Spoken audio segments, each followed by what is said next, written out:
บายดีทุกคนเนาะวันนี้เขาพาทุกคนมาใส่กับเนาะนี่เป็นเทือทำอิฐเนาะที่เขาใส่กับเอาโตนจีตามเนาะเห็นบ่กับเขาโถมปะไว้นี่เขาตอนนี้ตอนเช้าเขาใส่แล้ว4 หลางแล้วเมื่อวานนี้เขาใส่เอาหนูเนาะประมาณ6-7 หลางนี่แหละเนาะเดี๋ยวพาทุกคนไปยาม เดี๋ยวถ้าว่ามันบ่ถึกแล้วเขาก็เอาจีตามไม้เนาะถ้าเอานกตอนสวยโอเคเนาะเดี๋ยวไปเบิ่งแบบมันจีถึกบ่7 หลางเขาใส่แคมทงหน้าทางนั้นเนาะนี่เนาะเขาใส่แคมทงหน้านี่เนาะทางนี้ทางนั้นเนาะใส่ไกลๆนี่หลังนึงยินว่ามันกินแต่ว่ากลับโบราณเสื้อนั้นเด้อคือว่าโบราณบ่ว่ามันลากออกเด้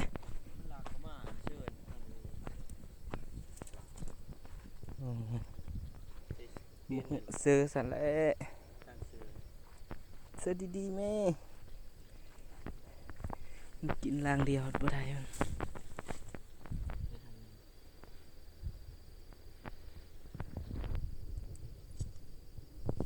หนูบ่น้องมาเนาะ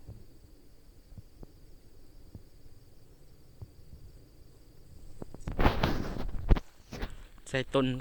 มักกะทันนี่ได้เนาะหลังหนึ่งหาใส่อยู่แค่ห้องเมืองนี่จักหลัง3 หลังนี่แหละ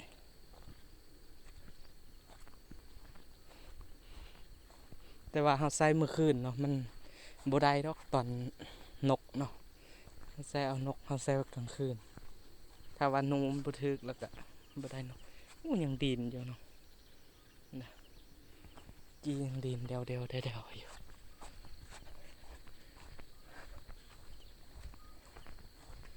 นี่แหละทีเด็ดใส่อยู่ถึงหลังนึง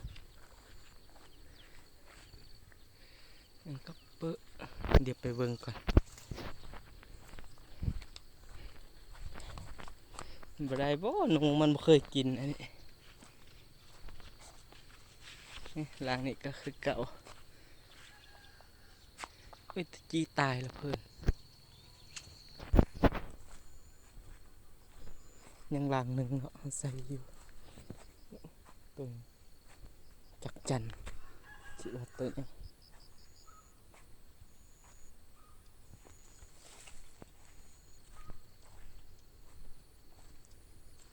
ใส่อยู่นี่เนาะเอาคือบ่เห็นกับบ่เห็นได้เอาโอ้จีออกจีหลุดละมันคือโบราณว่ะกับโบราณนี่เนาะมีห้อยมันมาเลย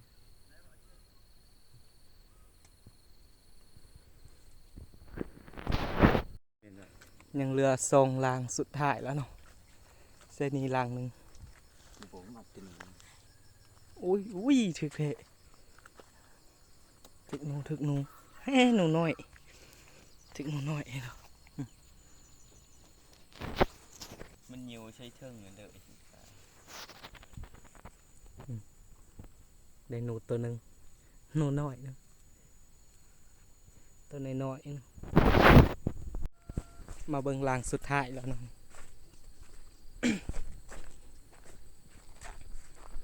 หลังสุดท้ายของใส่เข็มห่วยนี่แหละเดี๋ยวไปเบิ่งใส่นี่เนาะ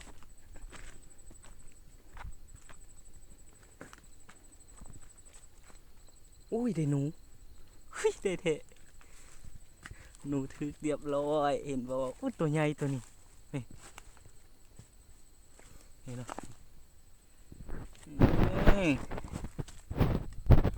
นี่โอ้บุคิดว่าจีได้ตัวหนูใส่กับเอาจีตามเนาะ2 ตัวละมื้อนี้ได้2 ตัวนี่แหละเนาะกับโบราณ2 หลังถ้าว่าลันจีได้ยัง4 ตัวนะได้แต่2 ตัวนี่เดี๋ยวเขาใส่ปะไว้ใหม่เนาะจีเขาใส่เมื่อคืนตายละนี่เนาะเสาร์นี้เขาได้แต่หนู2 ตัวนี่เดี๋ยวถ้าตอนสวยเขาจังมา เบิ่งใหม่เนาะมายามเอานกเนาะบางเทื่อนกมันถึกเฮาอันใส่ตอนเช้าเฮาใส่4หลางอยู่เทิงพุ่นแล้วตัวอัน7หลางที่เฮายามนี่เฮาใส่ตอนมื้อแรงว่านนี่เนาะตอนแรกๆตอนค่ำๆนั่นแหละเดี๋ยวตอนสวยทาเบิ่งใหม่ว่ามันสิได้นกพอโตบ่โอเคเนาะเดี๋ยวนี้ก็1 โมงแล้วเฮาพาทุกคนมา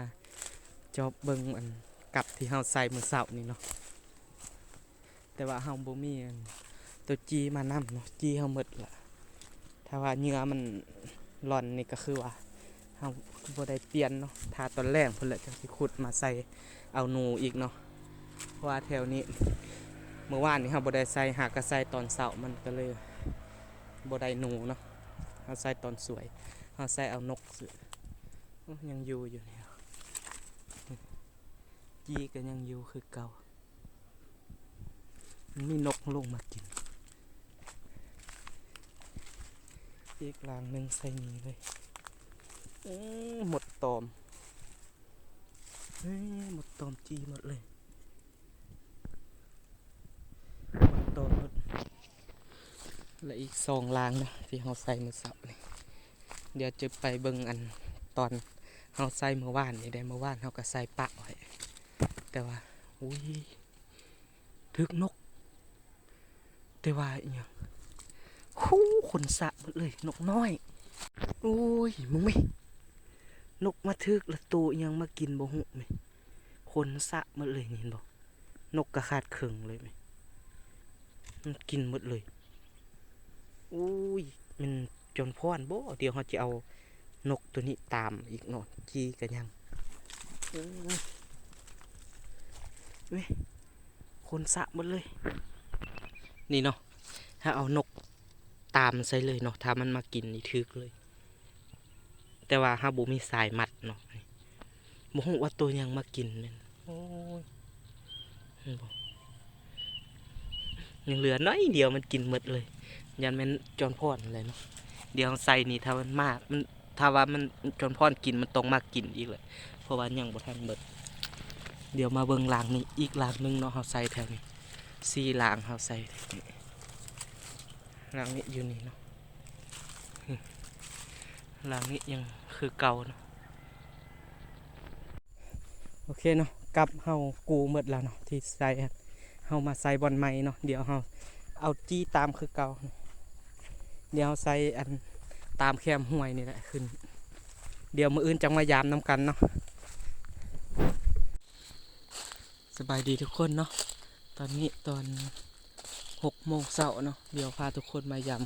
กับที่เฮาใส่ปะไว้เมื่อวานนี้เนาะเดี๋ยวมาเบิ่งว่าจะได้บ่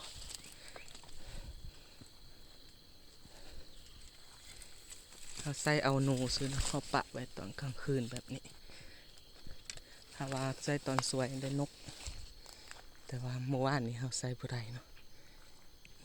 กับเขาอยู่นี่หลังเอาอุ้ยได้เถอะแล้วถึกหนูละถึกหนูละเห็นเนาะเห็นเนาะ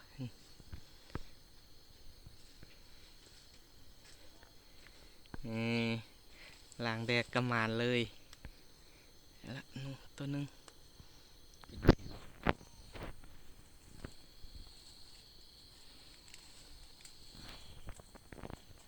ปลดมา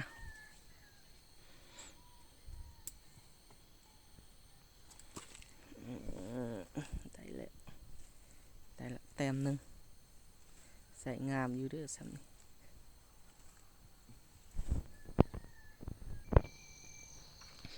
เบื้องล่างนี่ที่หมดตอมมือคืนนี่เนาะ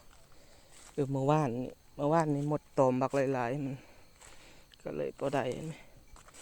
อุ้ยหาย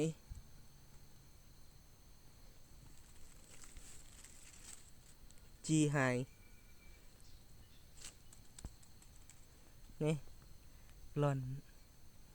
แล้วมีขนนกว่ะขนนกเคยอยู่ฮะจีหายเลยเหลือบอลันเนาะมันกินละบอลันนกป่านกตัวใหญ่ไม่เห็นบ่ป่าตัวใหญ่เลย สงสัยมันมากินอันนี้นี่โอ้ยมันยินเสียงเห่ามันไปแล้วนี่มันไต่หันอุ้ยไปแล้วอุ้ยไปแล้วไปคุณแล้วอุ้ย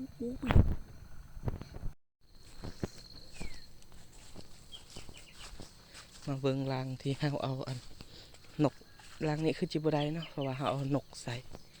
นี่มันคือเก่าเลยเปิด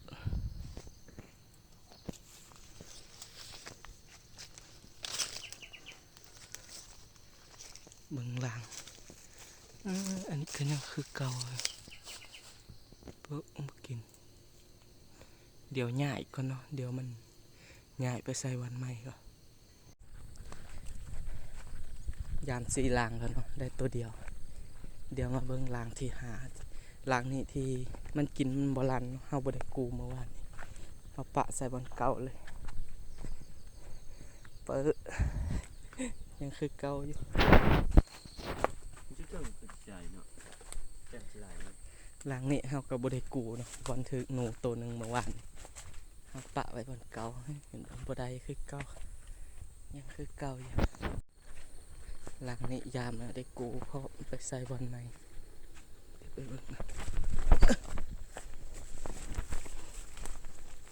โอ้เรียบร้อยได้หนูเสยโอ้มานโอ้ยโอ้มันกัดหญ้าเลยนี่เนาะ สั้นใจช่าง จียังบ่ตายซ้ำกันเลยสองตัวนี้สองแต้มละกับห้ายังเหลือเจ็ดลางเนาะเดี๋ยวถ้าเบิ่งยังจีได้โตอีกบ่เดี๋ยวมาเบิ่งเฮาใส่อยู่ในสองลางพุ่นเลยเอาอุ้ยกับโบราณห้อยมันกินจนเทียมุนหมดเลยเนาะ วันนี้ แต่มันโบราณอีกลางหนึงอยู่นี่มาเบิ่งโอ้ยเสียดายเนาะหนูมากินแต่โบราณเอ้าลางนี้คือบ่เห็นโอ้ลางนี้กับโบราณนี่กินจีหมดเลยบ่เหลือเลยแต่โบราณเบิ่งลางนี้เนาะที่เฮาใส่สุ่มมักนาวทางเฮ้ยเสียดายเนาะมันกินสองลางเมื่อกี้โบราณจักลางถ้าลันนี่เรียบร้อยแล้วเอาลางนี้ เอ้า โอ้หลังนี้กับโบราณโอ้ยมันกินหมดเลยเห็นห้อยตีนมันนี่มาเบิ่งกับเฮายังซีหลังเนาะเฮาใส่แถวนี้ซีหลังเบิ่งกี่ใดบ่เฮาใส่อยู่ในหลังหนึงโอ้ลันคือผู้ใดวะนี่กับลันลาดแต่ผู้ใด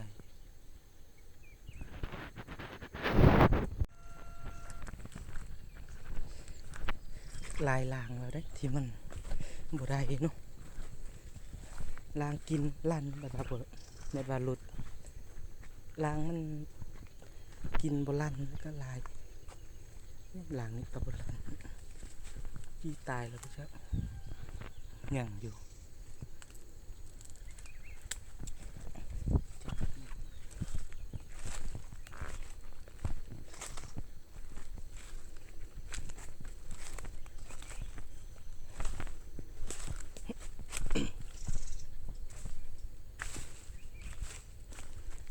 กับโบราณลางนี้เป็นลางสุดท้ายแล้วเนาะที่เราใส่อยู่นี่บ่ได้ลางนี้ถือว่าจบเลยโอ้บ่ได้อีหลีจียังบ่ตายอยู่โอเคเนาะเดี๋ยวเราใส่ปะไว้ตอนสวยไว้เอานกเนาะหนูบ่ได้เนาะหนูได้แต่สองตัวนี่เสียดายกับมันโบราณเนาะเราใส่แล้วมันโบราณ3-4ลางพุ่นลางหนึงเพราะว่าหลุดเนาะบ่ได้เนาะเดี๋ยวตอนสวยเขาจังมายามเบิ่งใหม่เนาะ เมื่อวานนี้ก็ได้หนู2 ตัวมื้อนี้ก็ได้2 ตัว ได้มื้อละ2 ตัวครับ เดี๋ยวเบิ่งร้านนี้ ลางนี้ยังคือเก่าเนาะตอนนี้ตอนแรกเนาะเฮามายามมื้อสวยเฮาบ่ได้มายามเดียวเห็นบ่กลับหลังนั่นถึกตัวถึกนกถึกละแต่ว่าเฮายามมาได้ลายลางแล้วเนาะแต่ว่ามันบ่ถึกนะโอ้ยนกคอแดง